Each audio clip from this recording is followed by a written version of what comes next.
Why did Judas kiss Jesus at that moment of betrayal? Various possibilities, I suppose.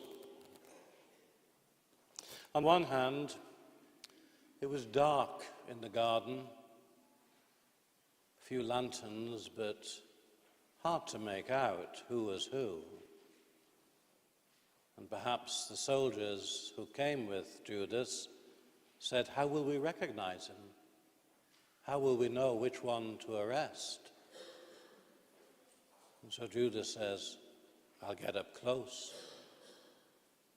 But even in the crowd, it will be so easy to make a mistake.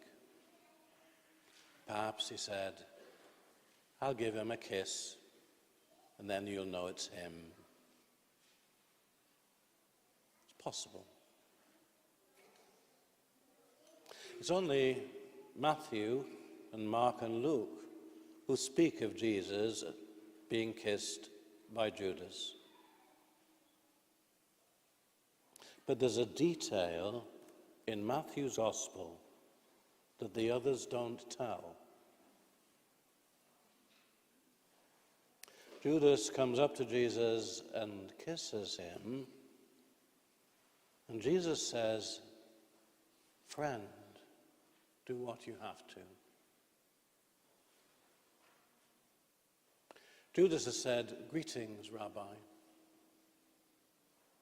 And perhaps the kiss and the friendly greeting of a friend, has been to try to put Jesus at ease, to deceive Jesus. Perhaps Judas does not know what Jesus does. Perhaps Judas does not realize that Jesus knows exactly what Judas is about. But we're told by Matthew that Jesus does know. So this friendly greeting, this kiss, might be to try to deceive Jesus, who is not deceived. But Jesus still says, "Friend, do what you have to. Do what you have to do." He knows what Judas is about. But he calls him friend. Friend. Is it a word of irony, even sarcasm?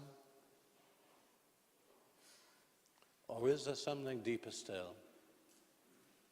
Something that Matthew is wanting us to think about?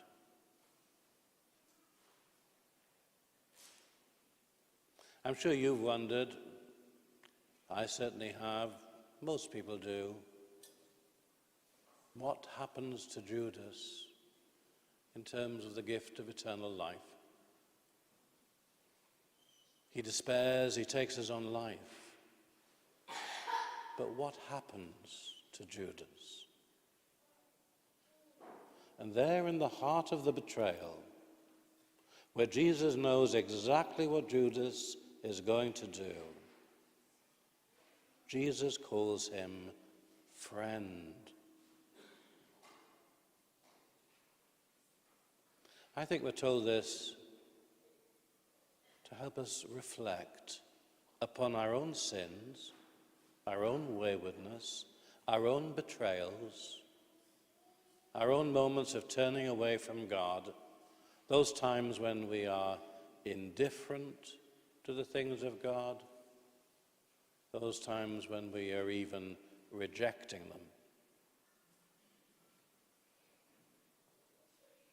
And in the darkness of betrayal,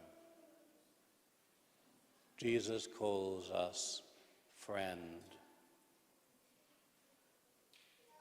He says to you, he says to me, friend.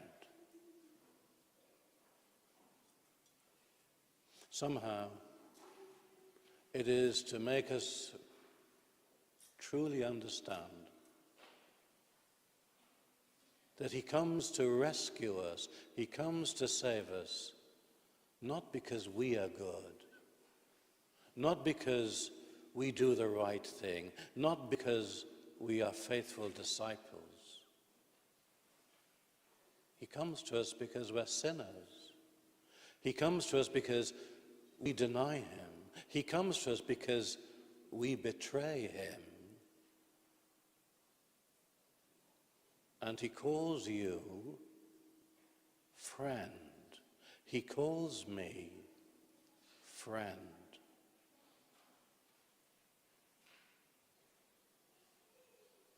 He is my friend. He is your friend. We do not deserve such friendship. Nevertheless, he is our true friend.